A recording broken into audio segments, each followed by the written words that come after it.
Good morning, dear students. Welcome to your English class.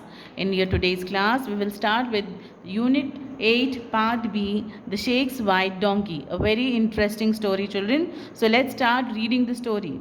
I was traveling across the desert with Sheikh Mahmud ibn Musa and his caravan of 90 camels and 19 men. The Sheikh was a dignified man with fierce dark eyes and a white beard. He rode a large white donkey, and his donkey was dignified too. The sheikh treated him as a friend and an equal. They were almost always together all day. They slept in the same tent every night. I was carrying with me about 80 pieces of gold in a leather bag. I kept the bag in my tent at night, and every morning I checked to see that the pieces of gold were safe. On the ninth morning, the bag was not there. I went at once to the Sheikh and complained to him about the loss of my bag. He sat in silence for a few minutes, stroking his head. At last he said, "The caravan will not leave this camp today. Before evening comes, you will have your gold." After lunch, the Sheikh went into his tent and closed the flap of the tent behind him. After dinner, my host slowly came out of his tent and sent for me. He told me to sit up near him in front of his tent. Then he said, "Bring me the men." All his men stood in a row in front of him.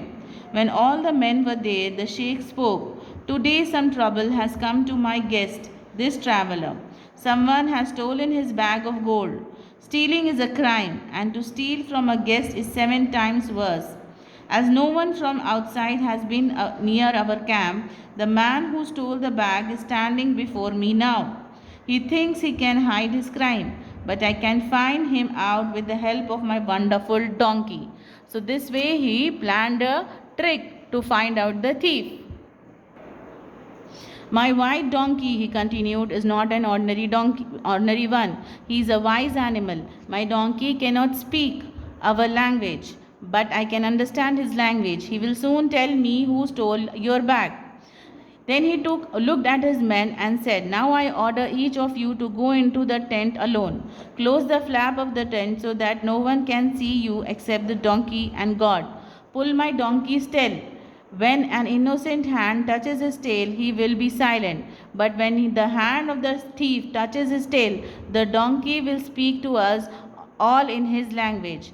We will take this thief and kill him without mercy." As soon as he finished, he ordered the last man in the row to go into the tent first. He went in and came out. All the others went in and came out. Nothing happened. I thought that the donkey was not so wise after all.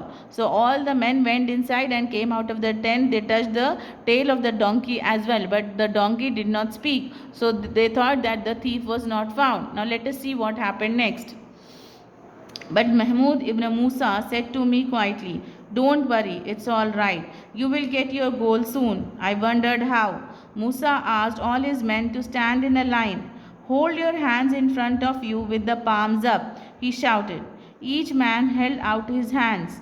The sheikh then walked slowly to the row. He bent down and laid his face on the palms of each one's hands. I was amazed when he did this again and again. He came to the 12th man and laid his face on the man's palms. Suddenly he lifted his face, pulled out his sword, and shouted, "You dirty thief, get that gold, or I will kill you at once." So at the last man, the 12th man, when he smelled the palms of that man, he found that that man was a thief. Okay, now let us see what he did. The man fell on his feet begging for mercy. Then he jumped up and ran outside the circle of camels. He pulled up a stone and came back with my leather bag of gold. "Give it to the traveler," shouted the sheikh. Then man put the bag into my hands, and I found that all the 80 pieces were in it. Then the sheikh ordered 2 men to beat the thief. After a minute, I begged mercy for him, and at my host's command, the men let him go. I was eager to know how the sheikh found out the thief. The next day, I asked him to explain. He looked at me and said, "You must not tell my men." "Certainly not," I said. "Well, yesterday when I was in the tent, I took some mint and put it in water. When the water began to smell like mint, I put the donkey's tail into the water. The tail too smelled like mint. That evening, you remember, each man went into the tent and pulled the donkey's tail.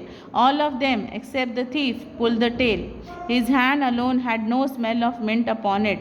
I was all in praise for the Sheikh's wisdom. So the Sheikh's wisdom was proved by this plan of his to catch the thief, and thus the author got back his bag of 80 pieces of gold. So this is a very interesting story, student. I hope you have understood. That's all for today. Thank you very much.